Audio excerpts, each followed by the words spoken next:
We are now at day 3 of the latest Russian offensive that crossed the border from Belgorod into the Kharkiv province of Ukraine this past Friday morning. Apparently, it occurred from 2 directions, as is shown on this ISW map. One direction north of Kharkiv City in the direction of a town called Lyptsi, and another northeast of Kharkiv City near the town of Vovchansk.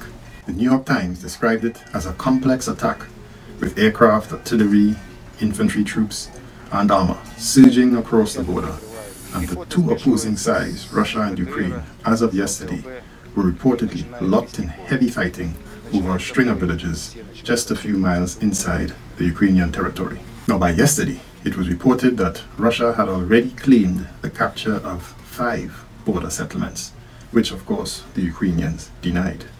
However, the New York Times newspaper admitted that one independent military analyst said that geolocated footage showed Ukraine drone strikes on presumed Russian armor that has indeed crossed the border.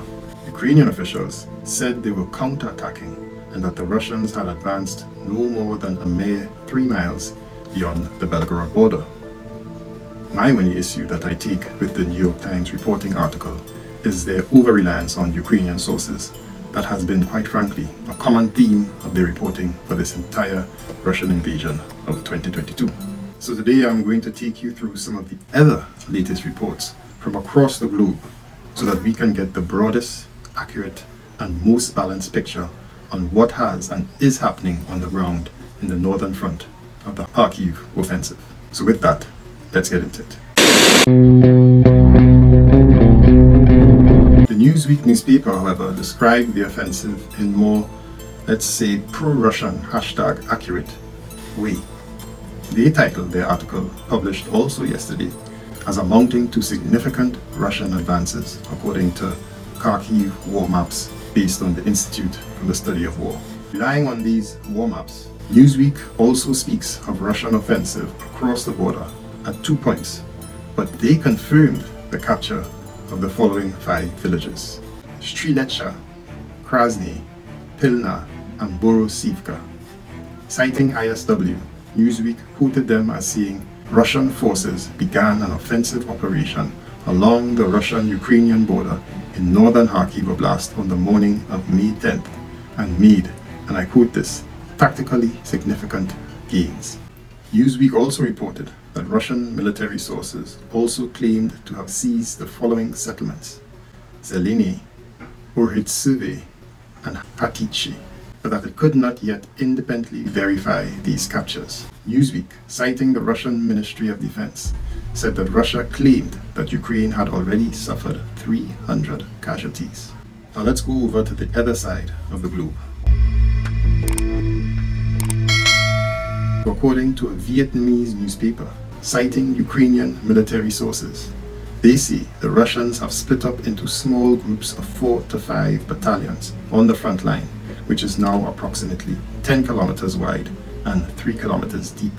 The newspaper also notes that Russia has a significant reserve force consisting of the northern group, who most likely will be put on the front to break through Ukraine's main defensive line whenever the Russians arrive at it. Ukraine, they say, is sending reserve units to strengthen defenses in the Kharkiv region. Здоров'я, шановні українці, українки. Сьогодні увага передусім фронту, ситуації в тих наших районах, де зараз найбільше ризиків російських наступальних дій. Наші оборонні операції тривають на Харківщині, в районі сіл Стрілеча, Красне, Мроховець, Олійникова, Лук'янці, Гатище, Плетенівка – це прикордонні села. Наші війська вже другу добу ведуть там контрударні дії, захищаючи українську територію. Russian forces, they say, are now focused on damaging Ukrainian forces through intense fire operations and not through deep attacks. So what is the purpose of this Russian Kharkiv offensive? Well, in my last video, I spoke of the ongoing speculation that the offensive is not to take Kharkiv City, but likely to create a buffer zone on the Belgorod border to prevent any more Ukrainian-aligned incursions, as we have seen recently. It was also speculated that this offensive was a diversionary attack to draw Ukrainian forces away from other areas of the front line and ease any Russian operations there. It now seems that most of the military analysts agree. So Newsweek reported as follows, and I'm going to quote here: Russian forces are likely conducting the initial phase of an offensive operation north of Kharkiv City that has limited operational objectives but is meant to achieve the strategic effect of drawing Ukrainian manpower and material from other critical sectors of the front in eastern Ukraine. Further, and I quote again, Russian forces will likely leverage their tactical foothold in northern Kharkiv in the coming days to intensify offensive operations and pursue the initial phase of an offensive effort likely intended to push back Ukrainian forces from the border with the Belgorod Oblast and advance to within artillery range of Kharkiv City.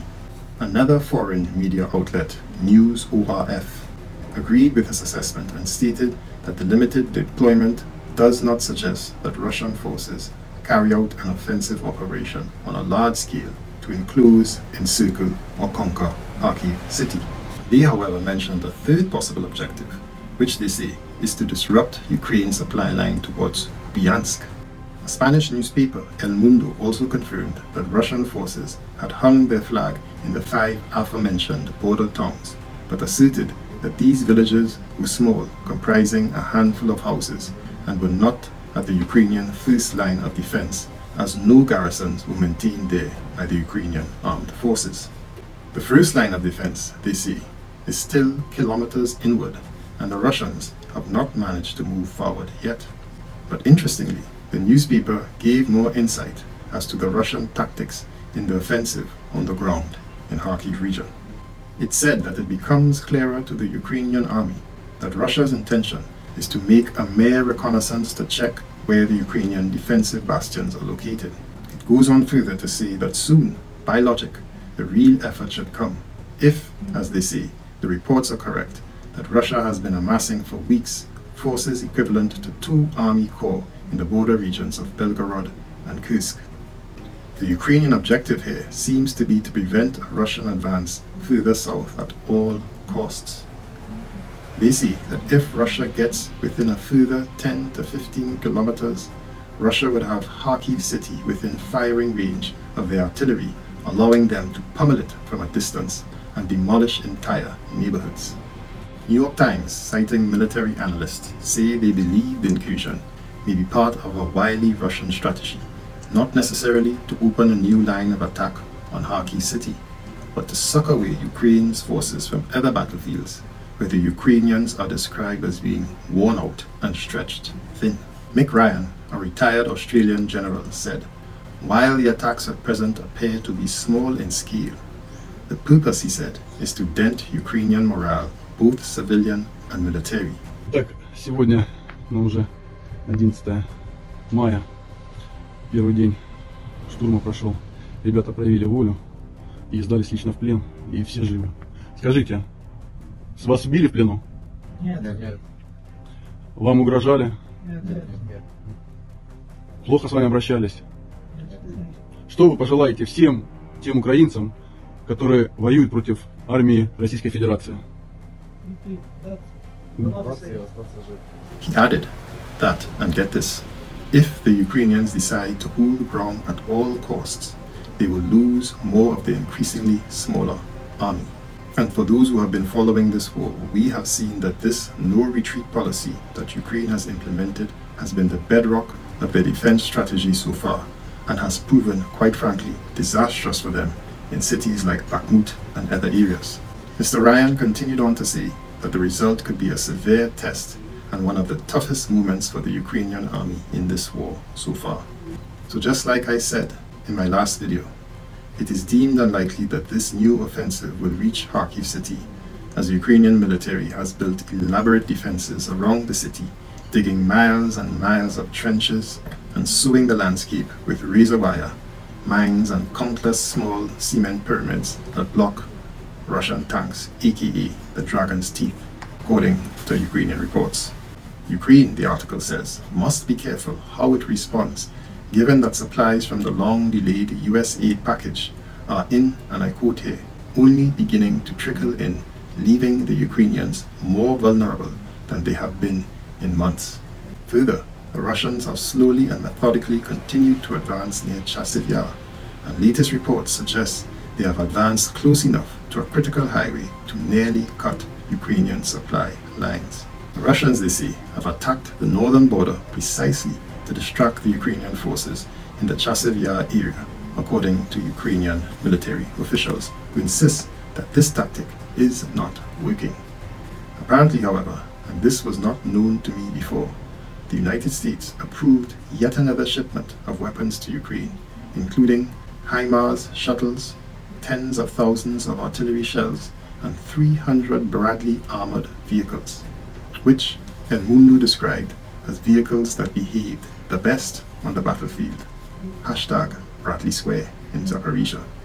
And that Ukraine had lost approximately only 78 units to date of the estimated 220 Bradley vehicles it received, and therefore that this new shipment more than compensated for those losses. Lastly, and the latest report I have is from Ukrainian newspaper Ukrainska Pravda, who confirmed that Russian forces are not yet at least conducting large-scale operations to surround or capture Kharkiv City. As of this morning, it reported that Russian troops have advanced to at least the outskirts of Ohitsuve and Hatice, which are areas, they say, that are still in the grey zone. If you remember earlier, this was contested by Russian sources who claim to have captured these cities. Thus, they report that these are areas where Ukrainians are not holding strong positions.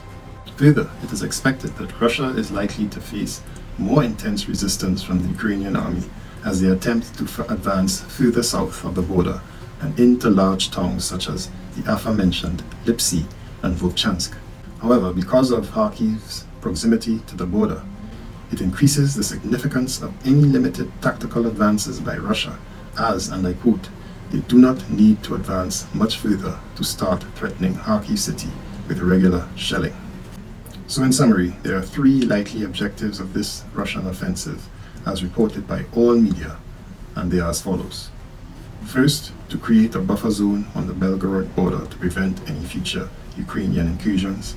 Second, to advance some 10 to 15 kilometers deep and get in striking range of Kharkiv City and possibly cut off supply lines to Vovchansk.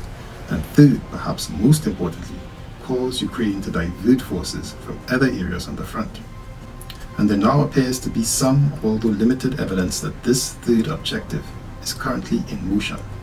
According to a local Russian media outlet, they reported yesterday, the 11th of May, that the Marines of the Northern Fleet of the Dniper group of troops are working out actions to land troops on the unequipped West Bank in the Kherson region, according to the Russian Ministry of Defense.